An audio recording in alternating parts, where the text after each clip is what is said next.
So he says you're stuck in a rut and you observe it, you don't compare. I don't know what. Am I in a rut? I look. Uh-huh. I'm stuck in a rut because I speak English. Mm-hmm. I speak Italian and French. All right, that's not rust. Am I psychologically, inwardly caught in a groove? Mm-hmm. Like a tram car. Mm-hmm. Just motivated by something and not understanding it. Yeah. No, am I? I don't know. Yes. I'm going to find out. Mm-hmm. I'm going to watch. I'm going to be terribly attentive, sensitive, alert. Now this requires that you not react in the first place by saying, no, that's horrible, I couldn't possibly be stuck in a rut. I wouldn't. Yeah. You may be telling the truth. Uh-huh. Well, but then to not have that reaction, excuse me. Sorry, go on. To not have that reaction, you can't have that self there that says, I'm not the type of person that's stuck in ruts. I don't know. So, is there a learning about oneself which is not, this is something else I mustn't go into, which is not constant accumulation about myself?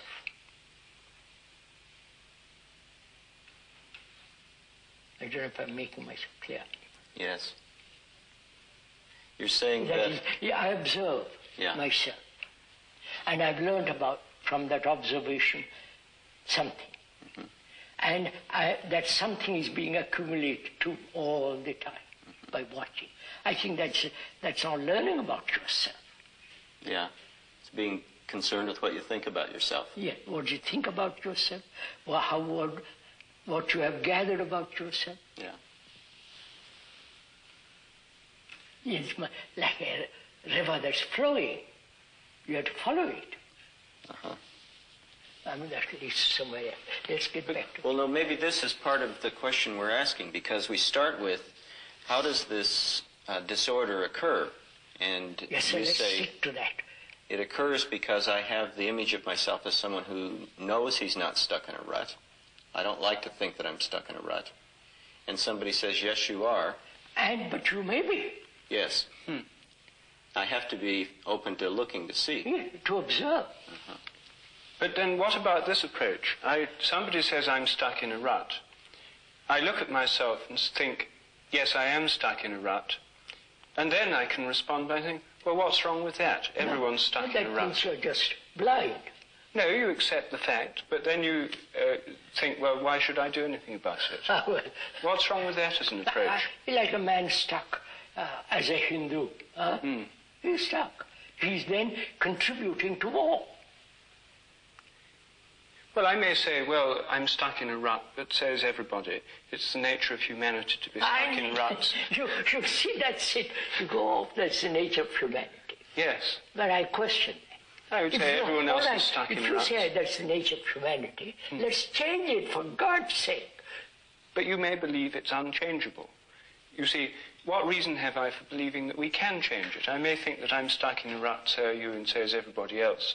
And anyone who thinks they're not is deceiving themselves. Is cheating themselves. Yes.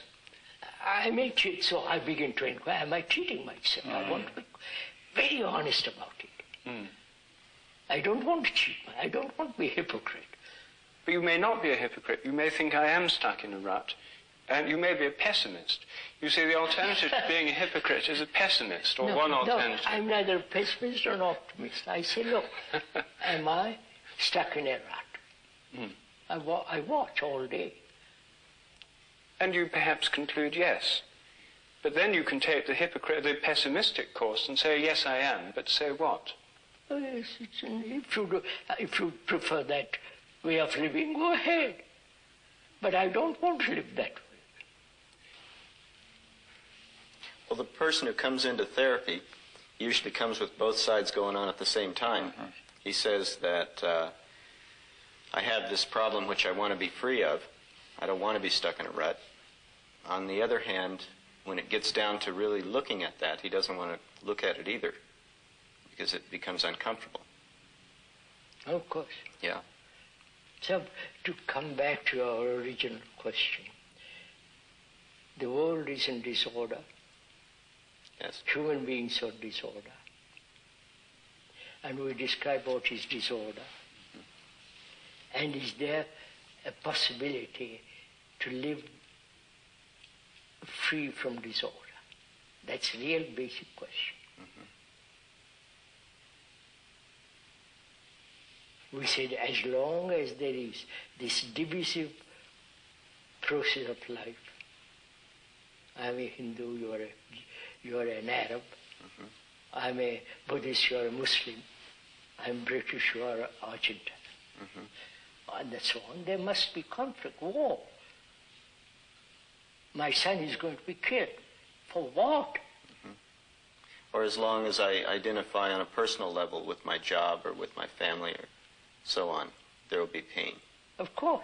It's the same process. So, is it possible to have, without identification, responsibility? If I'm not identified, will I even go to work? Yeah, but I'm responsible for the lady whom I've married. Responsible in the sense that I have to look after her, care for her, she has to care for her.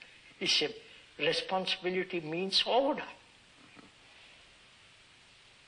But we have become totally irresponsible by isolating ourselves, British, French, follow? We handle the problem of responsibility by developing a rut that we can work in. Yes, that's it. And staying inside there.